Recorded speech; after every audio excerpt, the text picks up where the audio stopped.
You don't want rats. You really don't want poop in here. It's organized chaos at the moment. Position. Optimal. You can start shoving in, you know, the scraper. Yes, hello.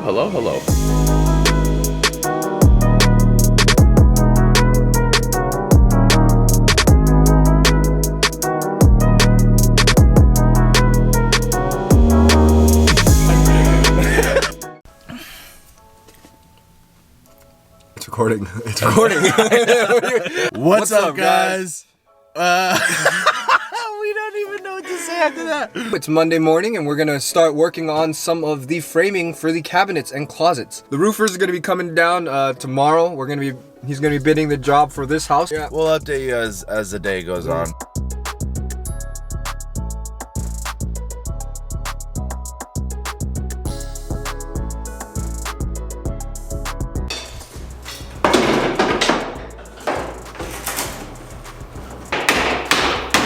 Bryce, explain a little bit about what you're doing. What we're doing in here is we are actually going to be removing this floor of the closet.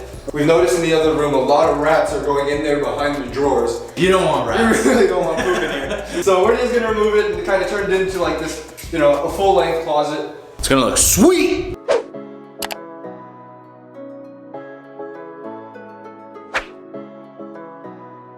PSA, go. Make sure you smash all the nails down before you throw them away so they're flat. This is gonna help all the guys that have to pick up the garbage. It's gonna help you not stabbing through your bags or stabbing through your hand. Bryce coming in with knowledge, people. Listen to this man. He's licensed.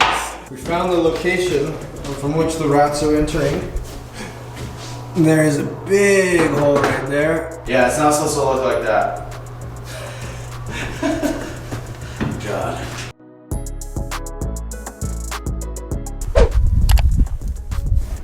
Also, I wanted to show you what the inside of our work van looks like.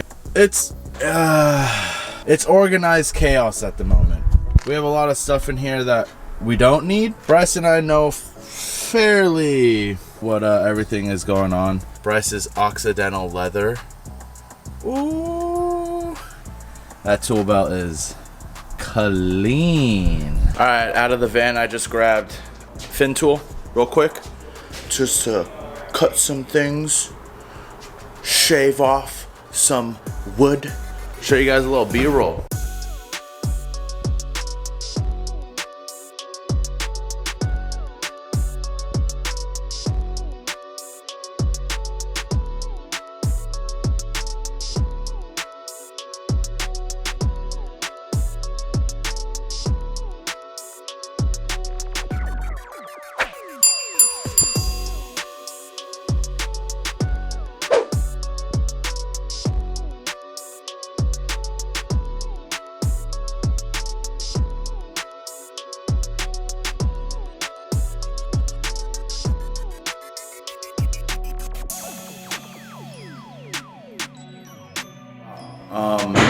Lot of rat poop.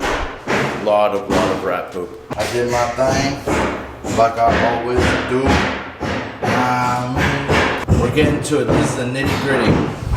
For all you friends that were like, oh yeah, your job looks so fun. Wow, such cool before and afters. Oh my God.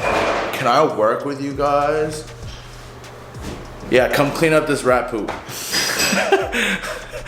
Then we can talk.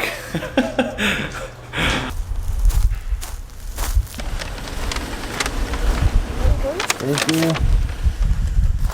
And we have our lunch.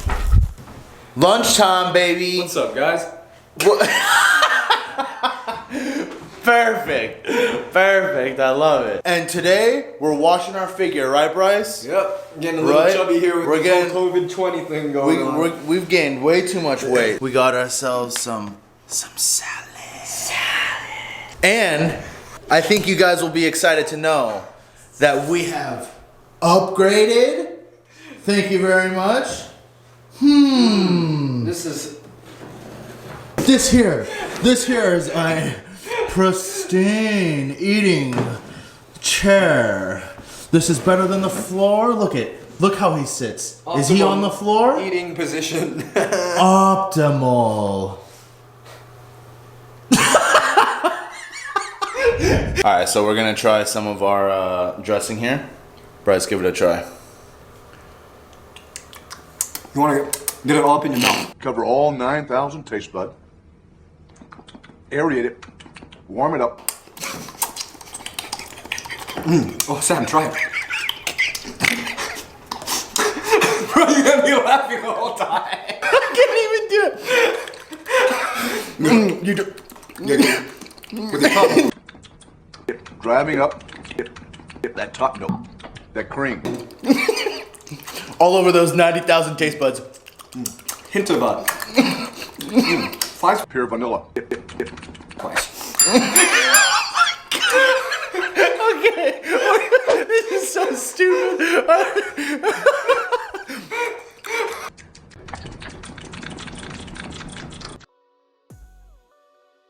I basically yanked out most of the closet, ripped out all the floors. What I'm doing is actually removing all of the nails. Remove the ones you can. Get a hammer. You can just nail them back in. So we're gonna add a piece of plywood, the same thickness of this plywood. The new floor is gonna lay right in, and it's gonna be seamless. Something you shouldn't be able to do.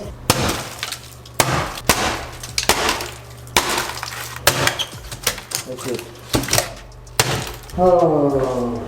Now I'm going to get a skill saw and chop these planks. Hopefully I can get it right in the middle, but we shall see how that goes.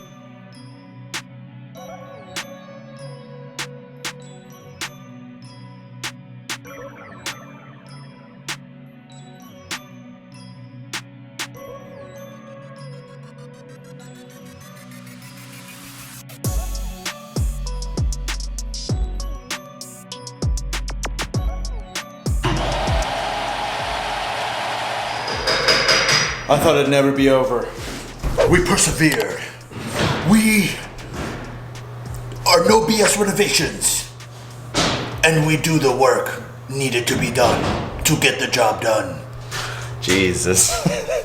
Alright, I cut this thing out. That's pretty much all I did. Tis a little messed up. Cut this, you know, somewhat okay. Halfway down the 2x6. So that when we put the new flooring in, we have some room to be able to nail it in. Gotta clean up all the trash now. What can I say? I'm just like really good at construction. I'm not. Bryce found something really dope. What happened, Bryce? So I was taking the molding out, and I accidentally bumped the faucet a little bit. Well, now when you turn it on, Woo! Oh yeah, baby! right now I have no more sink in this whole house. Okay. Now there's not as much pressure. So we can kind of keep using it. Hey fam, we got a sink again. So what I'm doing now is I'm going to begin removing the molding throughout the house. So the few tools I like to use are a hammer, basically like a 5-in-1 tool scraper. You have a razor blade, and then you have like a big pull bar in case anything gets stuck. The first step is going to be cutting the cotton. So you just want to go with the razor blade along the whole edge. After that, you can start shoving in, the scraper. You start separating the molding. Be careful not to scrape too much paint off the walls. Any paint that does come off the walls, we're gonna come back later with some drywall and we're just gonna mud it up. Any imperfections like this, you will see if you don't smoothen it out. There's gonna be a line coming across your molding. Use molding that's thicker than the old molding. In most of these old houses, they have this really small, thin molding. You can use something a little thicker and that'll help hide some of the scraps and scrapes that you get along the way.